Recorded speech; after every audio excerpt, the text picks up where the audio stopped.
Ok, alors, on va essayer de cadrer déjà qu'est-ce que veut dire religion. Hein, on va commencer par c'est quoi la religion.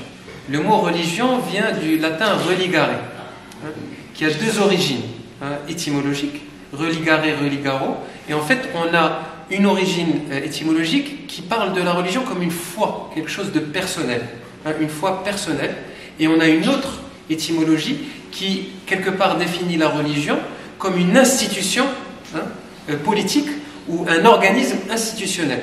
Donc on voit bien la différence déjà au niveau étymologique. D'ailleurs, si on prend toutes les grandes religions, elles ont été portées par des élus, des prophètes, des sages, des gens illuminés qui ne pensaient pas du tout à créer une religion pour la plupart. Ils étaient juste portés par l'appel divin, par leur propre lumière, à partager l'amour, la compassion, le partage d'eux-mêmes et des valeurs divines qui les habitaient. Et les hommes autour d'eux ont créé des religions.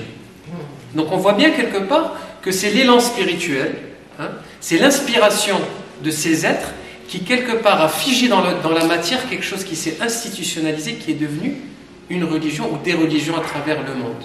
Donc la religion quelque part a utilisé cette force, la religion en tant qu'institution religieuse, quelque part a capté cette force pure, cette force infinie, pour en faire un outil de servitude, un outil de peut-être manipulation de masse dans certains cas, ou un outil aussi d'organisation de société.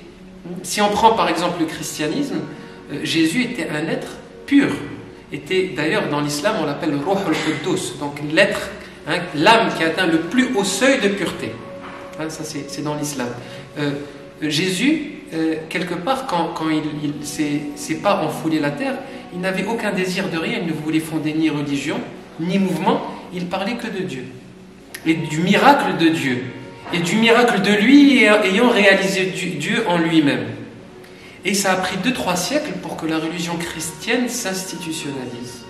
Et d'ailleurs, juste après sa mort, il y a eu une grande période de martyrs, où les gens qui avaient gardé la foi ont été persécutés parce qu'ils ne voulaient pas perdre cette foi-là, et l'Empire romain les persécutait dans des souffrances atroces jusqu'à la mort, jusqu'à les exposer dans des arènes, à les écarteler, ils ont fait des choses atroces.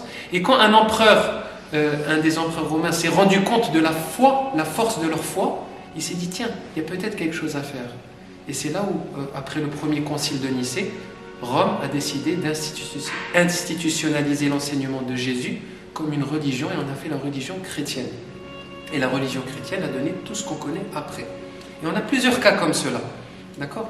Donc, dépendamment des régions du monde et des géographies et des temps, la religion a toujours commencé par un élan spirituel.